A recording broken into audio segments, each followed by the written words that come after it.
وَلَقَدْ أَخَذَ اللَّهُ مِيثَاقَ بَنِي إِسْرَائِيلَ، اور بے شک اللہ نے بنی اسرائیل سے پکا وعدہ لیا کہ تم نافرمانی نہ کرو گے، لیکن انہوں نے نافرمانی کی. وَبَعَثْنَا مِنْهُمُ اثْنَيْ عَشَرَ نَقِيبًا، اور ہم نے ان بنی اسرائیل میں 12 سردار مقرر کیے، کیونکہ حضرت یعقوب علیہ السلام کے 12 بیٹے تھے اور ان 12 بیٹوں کی اولاد 12 قبیلوں میں تقسیم ہوئی، لہذا ہر قبیلے کا ایک سردار مقرر فرمایا، جسے قرآن نے نقیب قرار دیا. وقال اللہ، اور اللہ تعالیٰ نے فرمایا انی معکم، بے شک میں تمہارے ساتھ ہوں. لئن اقمتم الصلاۃ، اگر تم نماز قائم کرو گے، وآتیتم الزکاۃ، اور تم زکات دو گے، وآمنتم برسلی، اور میرے رسولوں پر تم ایمان لاؤ گے، وعزرتموہم، اور تم ان رسولوں کی تعظیم و توقیر کرو گے، ان کی مدد کرو گے، وَأَقْرَضْتُمُ اللَّهَ قَرْضًا حَسَنًا، اور تم اللہ کو قرض حسنہ دو گے، یعنی اللہ کی راہ میں مال خرچ کرو گے. لَأُكَفِّرَنَّ عَنْكُمْ سَيِّئَاتِكُمْ، ضرور بضرور میں تم سے تمہارے گناہ مٹا دوں گا. وَلَأُدْخِلَنَّكُمْ جَنَّاتٍ تَجْرِي مِن تَحْتِهَا الْأَنْهَارُ، اور ضرور بضرور میں تمہیں ایسی جنتوں میں داخل کروں گا جن کے نیچے نہریں رواں دواں ہوں گی. فمن کفر بعد ذلک منکم، اس معاہدے کے بعد جو کوئی تم میں سے کفر کرے گا، فقد، پس بے شک، ضل سواء السبیل، وہ سیدھے راستے سے بھٹک گیا. فبما نقضهم میثاقهم، کئی معاہدات بنی اسرائیل نے توڑ دیے، تو معاہدے توڑنے کی وجہ سے لعناہم، ہم نے بنی اسرائیل پر لعنت فرمائی، اپنی رحمت سے انہیں دور کر دیا. وجعلنا قلوبہم قاسیہ، اور ہم نے ان کے دل سخت کر دیے. تو گناہ کرنے سے دل سخت ہوتا ہے، حدیث پاک میں بھی ہے، جب کوئی ایک گناہ کرتا ہے تو دل پر سیاہ نقطہ لگتا ہے، توبہ نہ کرے پھر گناہ کرے تو یہ نقطہ بڑھتا جاتا ہے، یہاں تک کہ اس کا پورا دل کالا و سیاہ ہو جاتا ہے. حدیث پاک میں فرمایا دلوں کو بھی زنگ لگ جاتا ہے، اور فرمایا اس کی صفائی کا حل یہ ہے کہ کثرت سے توبہ کی جائے، کثرت سے موت کو یاد کیا جائے، اور کثرت سے قرآن پاک کی تلاوت کی جائے، قرآن پاک کو سمجھا جائے. ان کے دل ہم نے سخت کر دیے، اللہ ناراض ہو گیا. یحرفون الکلم عن مواضعہ، وہ اللہ کے کلام میں تحریف کرتے ہیں، رد و بدل کرتے ہیں، کلام کو ان کی جگہوں سے پھیر دیتے ہیں. وَنَسُوا حَظًّا مِّمَّا ذُكِّرُوا بِهِ، اور جو ہم نے انہیں نصیحتیں کی اس میں سے ایک بڑا حصہ وہ بھول گئے، ان نصیحتوں پر انہوں نے عمل نہ کیا. وَلَا تَزَالُ تَطَّلِعُ عَلَى خَائِنَةٍ مِّنْهُمْ، اے محبوب ہمیشہ آپ یہودیوں کی سازشوں پر مطلع ہوتے رہیں گے. اور یہ ہمارے لیے بھی درس ہے، یہودی تا قیامت سازش کرتے ہی رہیں گے، تو ان کی سازشوں سے بچنے کا طریقہ تقوی اور پرہیزگاری ہے. الا قلیلا منہم، مگر ان میں سے تھوڑے ایمان لائیں گے اور سازشیں نہیں کریں گے. فاعف عنہم، پس آپ ان سے درگزر فرمائیے. واصفح، اور انہیں چھوڑ دیجیے، کیونکہ ابھی یہودیوں کے خلاف جہاد کا حکم نہیں آیا تھا. مسلمان اس وقت کفار سے لڑ رہے تھے، تو ایک اور محاذ جنگ کھولنے کی اجازت نہ تھی. تو فرمایا ابھی آپ ان سے درگزر کریں، انہیں چھوڑ دیں. پھر جب جہاد کا حکم ہوا تو نبی اکرم صلی اللہ علیہ وآلہ وسلم نے یہودیوں سے جہاد فرمایا. ان اللہ یحب المحسنین، بے شک اللہ تعالی نیکی کرنے والوں کو پسند فرماتا ہے. وَمِنَ الَّذِينَ قَالُوا إِنَّا نَصَارَىٰ، اور لوگوں میں سے بعض وہ لوگ ہیں جنہوں نے کہا کہ ہم عیسائی ہیں. عیسائیوں کا ذکر کیا گیا، نصارا عیسائیوں کو کہتے ہیں. اخذنا میثاقہم، ان لوگوں سے ہم نے پختہ وعدہ لیا. فنسوا حظا مما ذکروا بہ، تو جو انہیں نصیحتیں کی گئی تھیں وہ نصیحتوں میں سے اکثر نصیحتوں کو بھول گئے.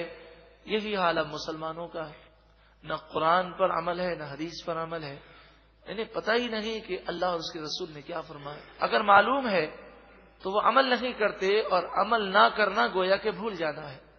فَأَغْرَيْنَا بَيْنَهُمُ الْعَدَاوَةَ وَالْبَغْضَاءَ إِلَى يَوْمِ الْقِيَامَةِ، جب انہوں نے ایسا کیا تو قیامت تک ہم نے یہودیوں اور عیسائیوں سب کے درمیان عداوت اور بغض اور دشمنی کو رکھ دیا۔ یہودی عیسائی کے دشمن ہیں، عیسائی یہودیوں کے دشمن ہیں۔ خود یہودیوں میں آپس میں فرقے ہیں، عیسائیوں میں فرقے ہیں جو آپس میں ایک دوسرے کے دشمن ہیں، مگر سب مسلمانوں کو مشترکہ دشمن سمجھتے ہیں۔ اور ان کے جو مفکرین کہلاتے ہیں، انہوں نے آپس کی لڑائی کو ختم کرنے کے لیے اور وقتی طور پر دبانے کے لیے مسلمانوں کا ہوا دے دیا، القاعدہ کا ہوا دے دیا، دہشت گردی کا ہوا دے دیا، کیونکہ ان کی تو ایسی لڑائیاں ہوتی تھیں۔ شمالی آئرلینڈ کے واقعات آپ نے اخبارات میں پڑھے ہوں گے، ایک دوسرے کے چرچوں میں جا کر انہوں نے بم پھینکے ہیں، سامنے ایک دوسرے کے خلاف فائرنگ کی ہے۔ اس طرح ان کی عیسائیوں میں لڑائیاں ہیں، مگر انہوں نے مسلمانوں کو دشمن بنا کر پیش کر دیا، اور یہ کانسیپٹ دیا کہ اپنی لڑائیاں چھوڑو، یہ مشترکہ جو دشمن ہے ہمیں اس کا مقابلہ کرنا ہے، اور اس کا ہوا انہوں نے بٹھانے کی کوشش کی۔ دہشت گرد مسلمان نہیں ہے، مگر بات یہ ہے کہ اپنی قوم میں اتحاد کے لیے کوئی دشمن کا ہونا سامنے ضروری ہوتا ہے۔ کاش مسلمانوں کو بھی عقل سلیم مل جائے، وہ اپنی قوتیں، اپنی طاقتیں آپس میں لڑنے کے بجائے یہ طاقتیں، یہ قوتیں کافروں کے خلاف استعمال کریں۔ اب یہاں پر ایک چیز عرض کروں کہ جب عیسائیوں یہودیوں نے توریت اور انجیل کے احکام کو انہوں نے چھوڑ دیا تو پھر کیا ہوا؟ دشمنیاں پیدا ہو گئیں۔ مسلمانوں نے بھی دین کو چھوڑا تو بھائی بھائی میں دشمنی ہے، گھر گھر میں آگ لگی ہوئی ہے۔ بسا اوقات تو نعوذ باللہ من ذالک لوگ آ کے بتاتے ہیں کہ ہم کسی کو بتا نہیں سکتے، آپ کو بتا رہے ہیں، آپ دعا کریں کہ ہمارے بچے ہم پر ہاتھ اٹھاتے ہیں، نعوذ باللہ من ذالک ثم نعوذ باللہ من ذالک۔ یہ میڈیا، یہ جدید تعلیم، یہ یہود و نصارہ کی تہذیب ہمارے ملک میں گھسنے کے نتائج ہیں۔ وَسَوْفَ يُنَبِّئُهُمُ اللَّهُ بِمَا كَانُوا يَصْنَعُونَ، اور ان قریب اللہ انہیں خبر کر دے گا ان برے کاموں کی جو وہ کیا کرتے تھے، کل بروز قیامت انہیں سزا دی جائے گی۔ یا اہل الکتاب، اے اہل کتاب، قد جاءکم رسولنا، بے شک تمہارے پاس ہمارے رسول آ گئے، یبین لکم کثیرا مما کنتم تخفون من الکتاب، وہ رسول بہت ساری وہ چیزیں ظاہر کرتے ہیں جو تم اللہ کی کتاب میں چھپایا کرتے تھے۔ توریت و انجیل کی بے شمار باتیں تم چھپاتے تھے، یہ نبی تمہیں بتاتے ہیں۔ وَيَعْفُو عَنْ كَثِيرٍ، اور بہت ساری باتوں کو وہ بیان نہیں کرتے حکمت کے تحت۔ جس بات کا حکم ہوتا ہے اللہ کی طرف سے وہ بتاتے ہیں کہ توریت میں یہ بات تھی، تم نے یہ بات چھپائی ہے۔ قد جاءکم من اللہ نور وکتاب مبین، بے شک تمہارے پاس اللہ کی طرف سے نور آ گیا اور روشن کتاب آ گئی۔ دیکھیے، نور سے مراد حضور ہیں اور روشن کتاب سے مراد قرآن پاک ہے۔ میں آپ سے اگر یہ کہوں کہ آپ کے پاس زید اور بکر آ گیا، تو آپ جانتے ہیں زید الگ چیز ہے، بکر الگ چیز ہے، تو واو جو ہے یہ اکثر مغایرت کے لیے آتا ہے۔ نور سے مراد حضور ہیں اور کتاب مبین سے مراد قرآن ہے۔ ایسا نہیں کہ نور سے مراد بھی قرآن ہے اور کتاب مبین سے مراد بھی قرآن ہے، یہ اس سے مراد نہیں ہے۔ نبی اکرم صلی اللہ علیہ وآلہ وسلم نور ہیں، اللہ تعالیٰ نے ساری کائنات کے لیے آپ کو نور بنایا، آپ پر جو کلام نازل ہوا وہ بھی نورانی ہے، آپ کی حدیثیں بھی نورانی ہیں، ان سے وابستہ ہونے والا ظاہر اور باطن میں منور ہو جاتا ہے۔ نبی اکرم صلی اللہ علیہ وآلہ وسلم ایسے نور ہیں کہ سب سے پہلے اللہ تعالیٰ نے ساری کائنات بنانے سے پہلے سب سے پہلے اپنے محبوب کا نور پیدا کیا۔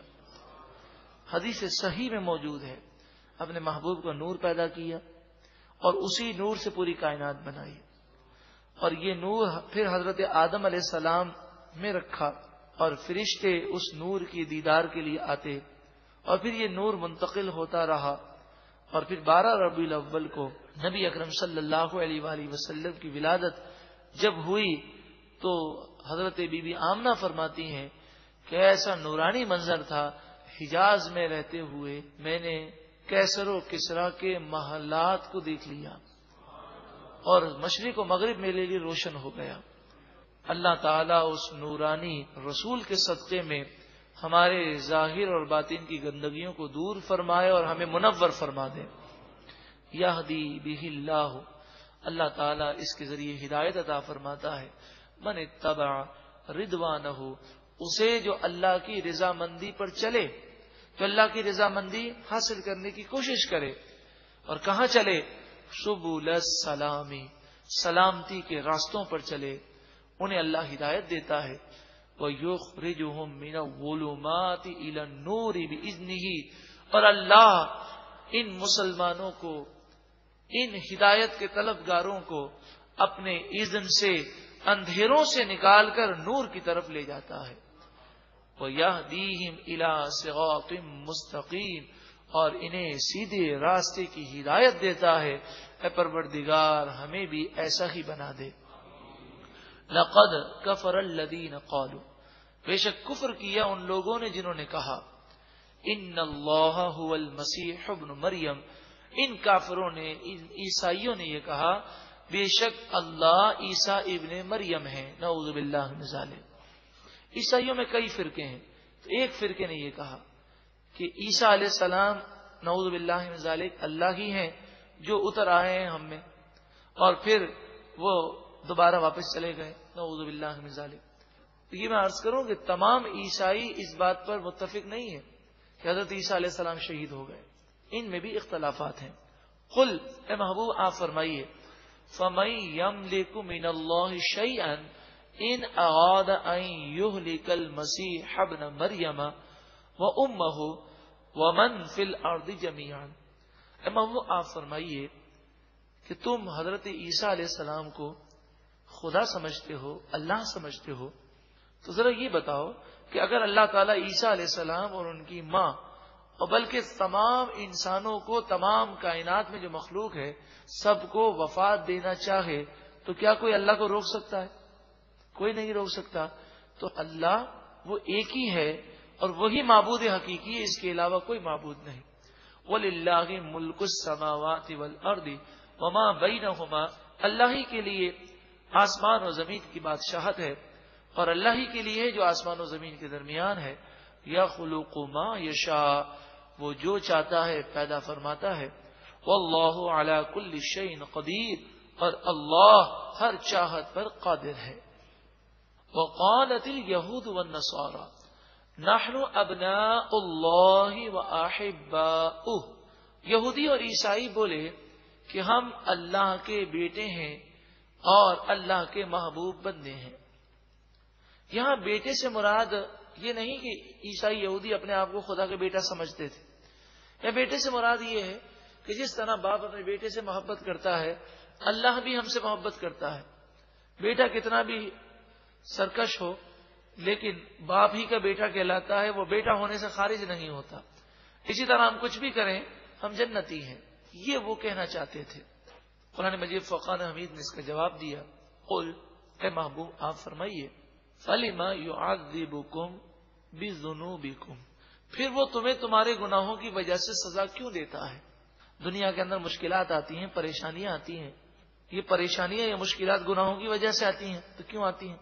پھر یہودی اس بات کو تو مانتے ہی ہیں کہ 40 دن تک ہم پہلے جہنم میں جلیں گے پھر جنت میں جائیں گے، نیک بھی جلے گا اور بد بھی جلے گا۔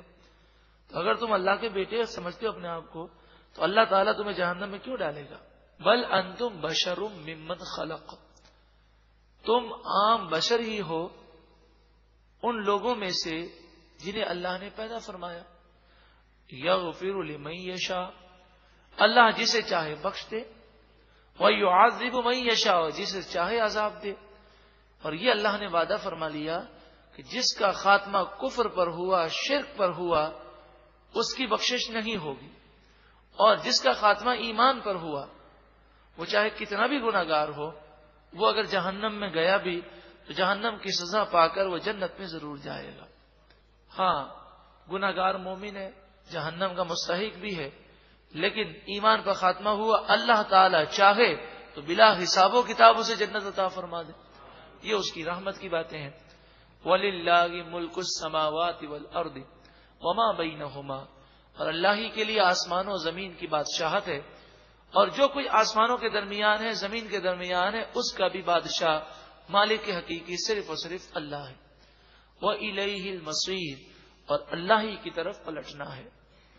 یا اہل الکتاب، اے اہل کتاب، قد جاءکم رسولنا، تمہارے پاس ہمارے رسول آ گئے، یبین لکم، تمہیں وہ بیان کرتے ہیں، شرعی احکام بتاتے ہیں، علی فترۃ من الرسل، زمانہ فطرت اس زمانے کو کہتے ہیں کہ جس میں پوری دنیا میں کوئی نبی نہ ہو۔ حضرت عیسیٰ علیہ السلام سے لے کر حضور کے اعلان نبوت تک پوری دنیا میں کوئی نبی پھر نہیں آیا۔ تو حضرت عیسیٰ اور حضور کے درمیان تقریباً 650 سال کا فاصلہ ہے۔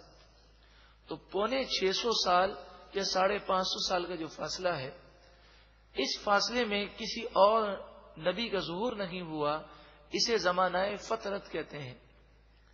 تو زمانہ فطرت میں یہ لوگ زندگی گزار رہے تھے، تو اب وہ زمانہ ختم ہوا اور حضور تشریف لے آئے۔ اب اللہ تعالیٰ کے احکامات وہ بیان فرما رہے ہیں۔ زمانہ فطرت تھا، رسول اور نبیوں کا سلسلہ موقوف تھا۔